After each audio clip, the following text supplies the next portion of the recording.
Quelque chose bougea autour de lui. La croûte de glace du fleuve se souleva, provoquant des grondements si puissants qu'ils s'insinuèrent à l'intérieur des oreilles fermées du louveteau. Soudain, il se mit à dévaler la pente, mais il enfonça ses petites griffes. Acéré, il s'accrocha de toutes ses forces à un bloc de glace.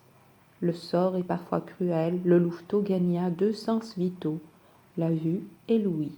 Au moment où le fleuve rompait sa prison de glace, ce fut peut-être à cause du choc que ses oreilles et ses yeux s'ouvrirent. D'immenses torrents se mirent à labourer les rives et déracinèrent les arbres.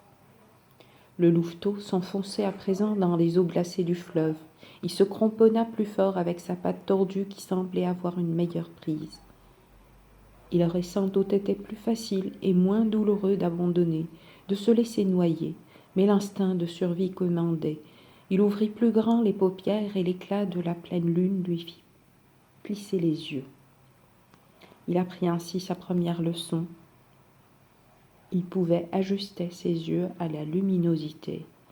Il était donc capable d'influer sur certaines choses. Que pouvait-il contrôler d'autre ?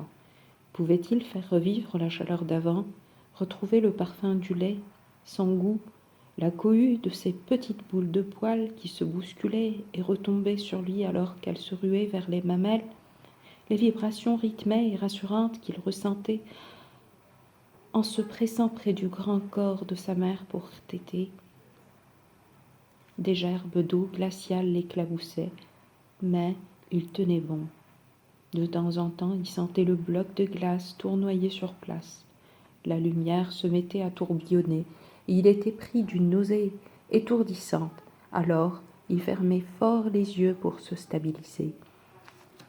Son radeau finissait par se dégager dans une grande secousse, et le tumulte du torrent l'entraînait de nouveau. La surface qui le soutenait rétrécissait dangereusement. Ses pattes arrière pendaient dans le fleuve et la paralysie le gagnait. Il se sentait devenir de plus en plus faible. Il commença à lâcher prise. La dernière chose qu'il sentit fut une secousse spectaculaire, puis ses griffes crissèrent sur le dernier fragment de glace encore flottant.